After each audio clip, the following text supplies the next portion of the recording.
Hi, I'm Christine Merle from the Social Emotional Learning Center at Children's Institute. We are here with module number 2, which the focus is on self-management. Again, it will be broken into modules A and B. Each are about 60 minutes long, so plan for that accordingly. If you would like to just complete part A today and come back another day to complete part B, you're more than welcome to, or you can plunge through and get through the whole thing in one session.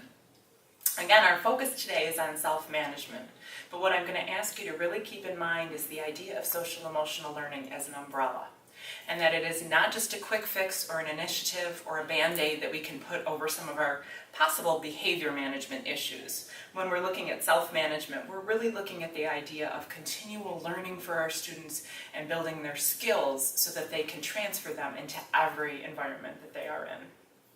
As we begin today, we're going to start with a little Jerry Brooks to kick us off and his idea of social stories for teachers.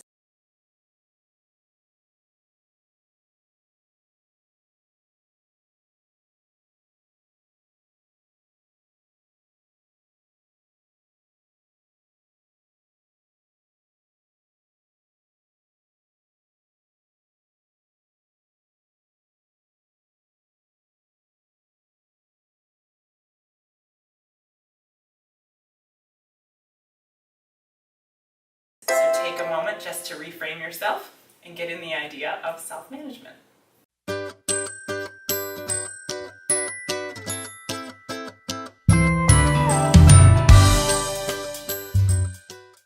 Thank you for watching that. Hope you found it a little lighter as we head into this more difficult topic, especially as we talk about behaviors in our classrooms.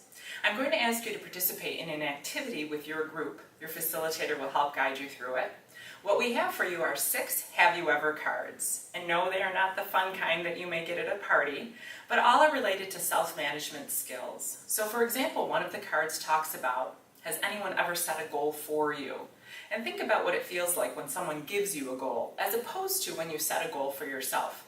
Which one are you more likely to actually accomplish? So take some time in your group to talk about all 6 of the questions, how you think they relate to self-management, how some of those questions could actually translate into your classroom for your students, and where you would see them being most effective. Whenever you see that light bulb as your prompt, you know that's when you're going to have an activity. So we're going to kick off with this one.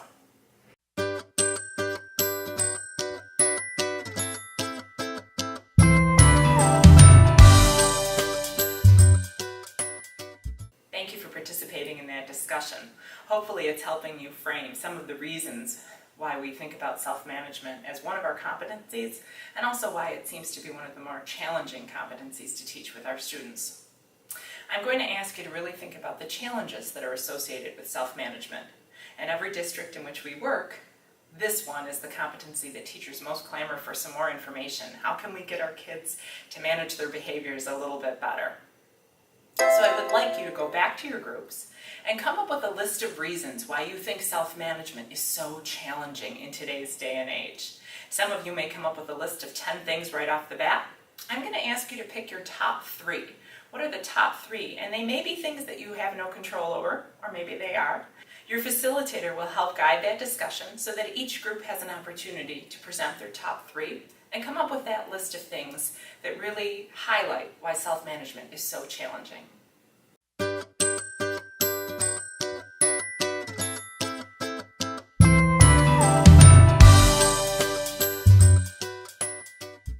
Okay, my friends, I'm hoping that you came up with some good lists and had some good, honest discussion, and you released a little of that frustration, because probably as you look through that list, you saw so many that were out of your control. So just to give you an idea of some of the things that come on my list as a classroom teacher, I look at things like the increase of technology. Our students are so plugged into that phone or to that iPad or whatever's in front of them that it does change the way they're able to manage their behavior. I notice in my own children that those quick videos, those vines, that constant stimulation changes their ability to be frustrated and to work through a task. I look at things like changes in parenting, whether it be scheduling our kids, 2 parents working outside of the home, kids going from home to home, things like that. It does make it a little bit more complicated when teaching kids how to manage their behavior consistently. I look at things like the testing environment that's creating so much more anxiety, not only for our students, but for our teachers. And sometimes our kids mirror that anxiety that we're feeling as well. I look at drug use, poverty, factors that are so far out of our control, but really do impact the way that our students have to manage their own behavior and then transfer those skills to the classroom. And I also look at modeling. Do students have good role models in their life that show them how to appropriately manage their own behaviors and their own emotions? Are they watching those parents on the sidelines who are yelling at referees at games? Are they watching reality TV where adults are screaming at each other in inappropriate ways? There are so many different models in their lives. We just want to make sure we're providing enough of a good, strong model of self-management for them to look at. So as we look at that list, what we notice is how many of those things are completely out of our control. And what I'm going to ask you to do, and you can see that I did, is put a big red X through all of those items that we have no control over. I can't control anything that happens with parents, with technology, how much screen time they get. I can't control poverty levels or if there are families that are experimenting in drugs or any of those factors at all. All I have control over are the interactions that take place in my environment. So I want to make sure that I am that good model for my students, that they can see in my interactions that I have with them, the interactions I have with the other peers that possibly are in my room, my administrators, my parents, the school community, that I am that positive role model for them, especially in terms of self-management. They can see me use coping strategies, such as deep breaths before any situation where I'm feeling a little anxiety. I have a mantra that runs through my head in any situation where I'm feeling a little challenged by behaviors, and it's I'm the adult, they're the student. And I try to say it to myself at least 5 times in my head in those situations. That gives me 10 seconds to calm myself down. I encourage them to use different mantras. I encourage them to have places in the classroom where they can go for a safe space. We do a lot of movement and activity breaks just to switch it up, get that blood pumping someplace a little bit different, and give them that opportunity to start to realize how physically they feel in those moments as well. So really what I want you to do is focus on those things that you can control. Modeling is huge for our students. They really do pay more attention to what you do than what you say. So please keep that in mind in your interactions because they're watching very carefully for those cues. Also, that idea of teaching rather than telling, and I'm going to say that a lot throughout this module. There's a big difference between teaching kids skills as opposed to just telling them what they should be doing. And you as educators know that difference. Lastly is providing that environment that is consistently warm, conducive, and positive. So even though my heart may be beating because I can't believe that student just said something so inappropriate to me, and in my head I'm saying my little mantra, what do I say back? Do I stay focused on providing that warm, positive affect with that calm, rational tone? That doesn't mean that I accept all those behaviors, but I really want to take that teachable moment to model for that student what is appropriate in those moments of high anxiety and high stress, how I calm myself, and how I'm going to teach them to calm themselves as well. So my friends, I want us to take a few moments to really talk about the difference between classroom management and self-management. So often the two get completely confused with each other, and districts will ask us for help with classroom management. I really want you to take a few moments to think about what are the differences between the two, and where do you see that overlap? When we look at just strictly classroom management, I want kids to behave the way that I want them to behave, versus self-management, giving kids those skills that they need to manage themselves. We do have some overlap. So what I'm going to ask you to do is create a Venn diagram. And in the Venn diagram, I'd like you to have 2 items in each category. 2 items that you see strictly as classroom management, getting kids to behave a certain way. 2 strictly in self-management that show kids how they can learn to manage their own behavior. And then 2 in that little overlap area. So where do we have a meeting of the minds so that they actually impact each other as well? Your facilitator will help guide this. Your goal is at least 2 in each category. However, your facilitator can bump it up to 3 or 4 if they would like. Take a few minutes to work on this Venn diagram.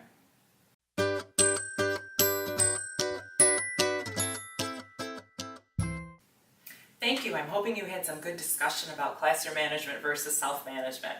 So let's take a look at those things that are just classroom management.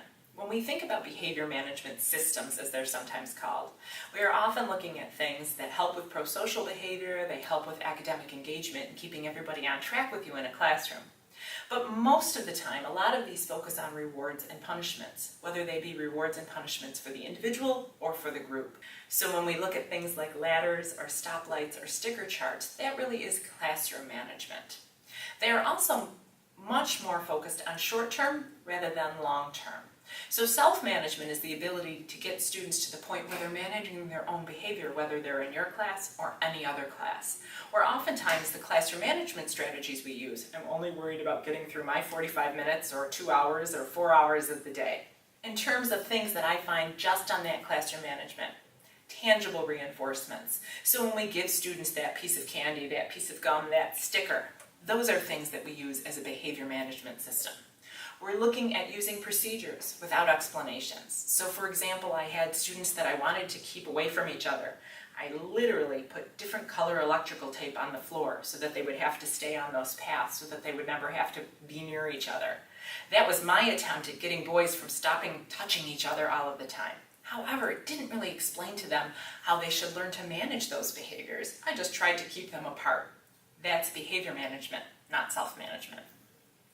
We're looking at one-size-fits-all consequences. So if you work someplace that literally has the hierarchy that says first we do this, then we call home, then we send them to the principal's office, and you climb that ladder, that really is a one-size-fits-all model. And you know that there are students that respond so well to that phone call home, and there are other students that don't really care if you call home at all. So having a one-size-fits-all system doesn't really help them manage their own behavior. Lastly is that hard and fast rules. Now I will be honest with you, there are many things in Rural Kingdom, where I live with my students, that are non-negotiable for me. Certain language is non-negotiable. We don't say shut up. It's a non-negotiable.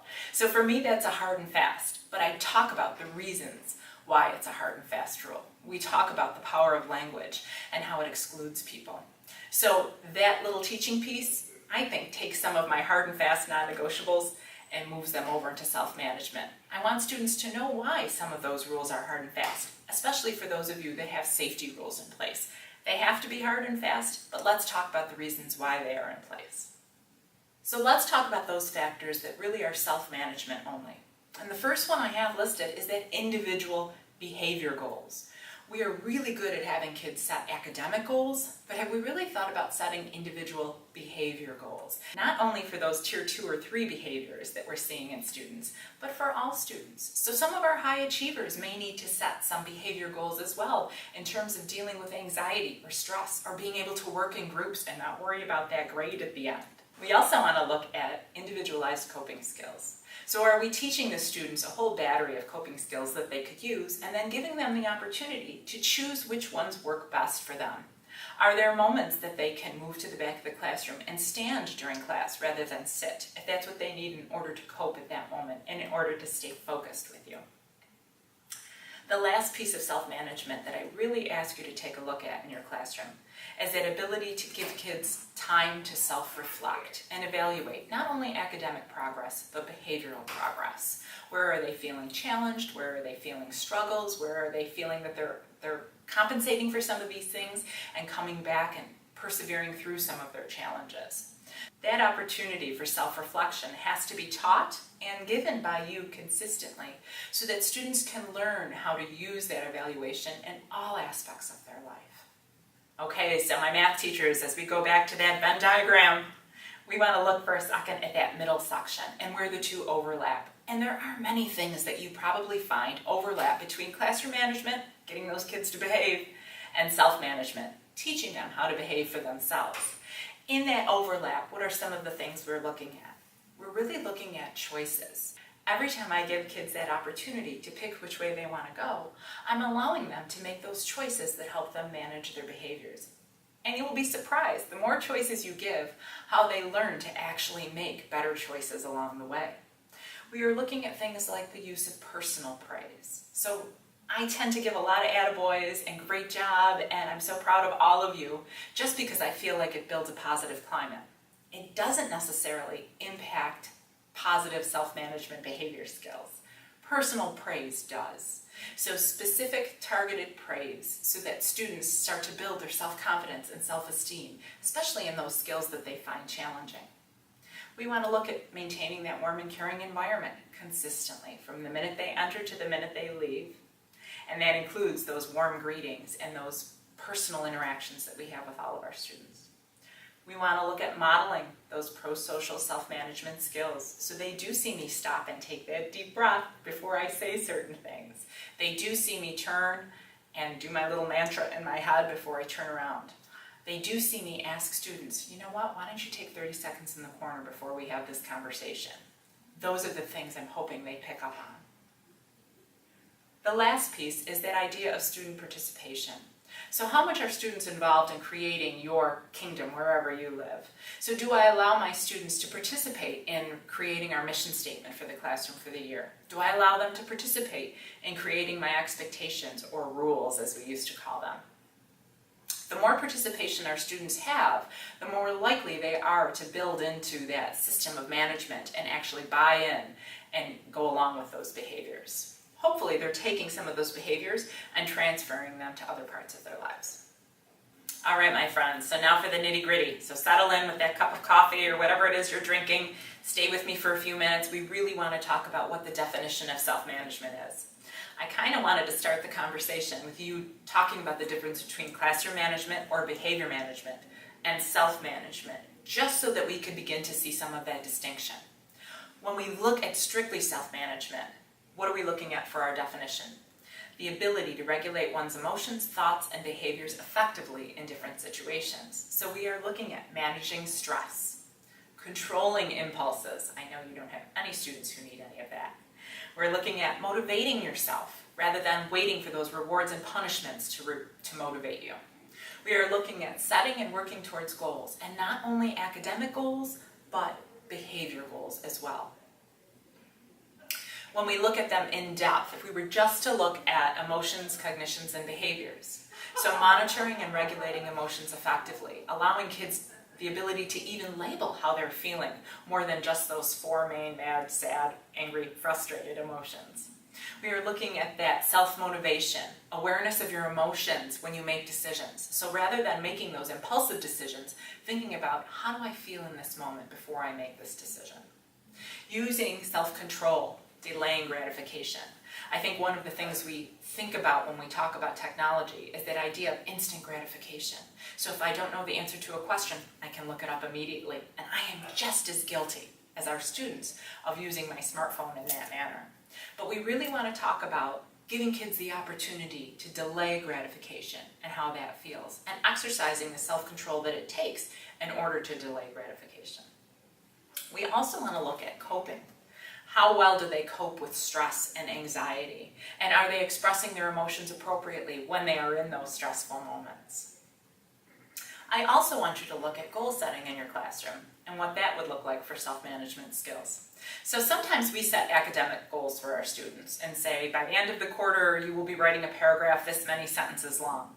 But I really want to ask you to think about allowing students to set their own academic goals, as well as personal and behavioral goals as well.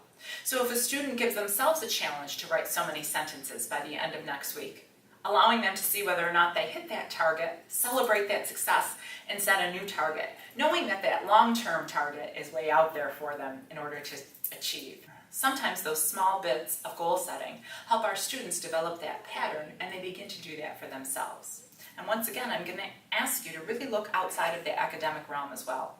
Are there behaviors that our students could work on that they could include as part of their goals, as well as maybe some personal goals towards hobbies and friendship and diversity that they could also add with those goals?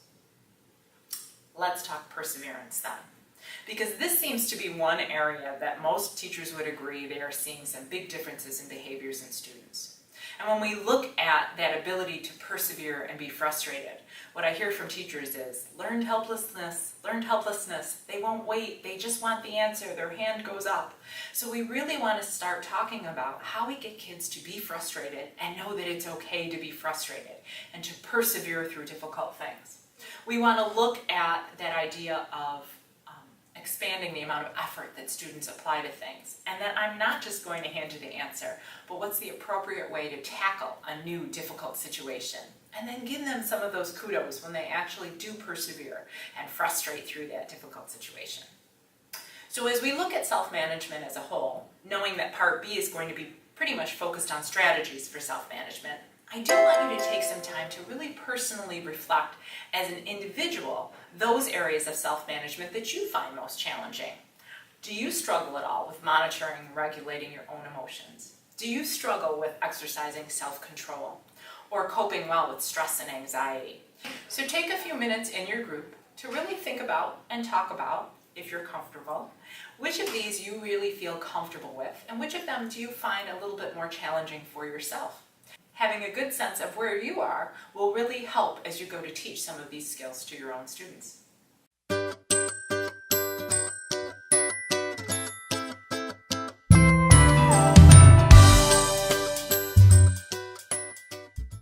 After you've had some time to really think about where you land as an individual in this process, I wonder how comfortable you would be in sharing some of those strengths and weaknesses with your own students. Do your students need to know that you went through your own process in developing your coping strategies and your coping skills, or the times in your life where you felt it difficult to exercise some self-control? Would those anecdotes actually help them develop their own self-management skills? Now that I've asked you to spend some time focusing on your own self, I'm going to ask you to take a few minutes to really think about the students in your classroom. Where do you see their competencies are in the area of self-management? Where do you see the gaps or the lapses? If you had to choose one of those areas to really focus on this year, which one would it really be? So take a few minutes. You may want to work with a different group, possibly other teachers or other adults that are in your same setting, working with your same students, and think about where you see gaps, lapses, strengths, successes in your students in the area of self-management.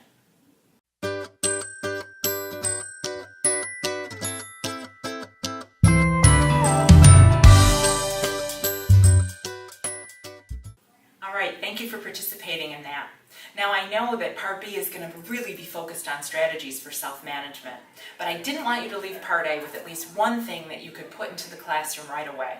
So what I have for you is some ideas on how kids are feeling. As an anecdote, I will let you know that I have a middle school child who is struggling, not academically, but socially in her environment. So at the end of every week, I ask her, how are you feeling academically? Give me a rating from 1 to 10. And how are you feeling socially? Give me a rating from 1 to 10. As the year progressed, we actually changed some of that rating so that she could begin to define for me what words she uses to describe how she's feeling, both academically and socially. In my classroom, I take that and I talk to my students about the language that we use in describing on how we're feeling. So when I say to my students, how are we feeling today? How are you feeling today? Or those specific personal interactions, I encourage them to use language to start to tie into how they are feeling. And those words go beyond mad, sad, frustrated, hurt. We actually create a word wall, much like this, so that students can start to learn the nuances of how they're actually feeling. Oftentimes, that ability to be able to say, I'm feeling this way because of whatever the incident was, allows them to vent, get some of that out, and really focus then on the academics that I want to teach for that day. So it really is part of a coping strategy, and it really helps students start to develop that language that they need to label their own emotions and manage them. So you can create your own word wall, or there are so many resources you can find on the internet to help you start building that word wall together with your students. As our closure activity today, I'm going to ask you to do something a little bit different, and it actually asks you to use a different part of your brain. So I am going to give you the answer to a question.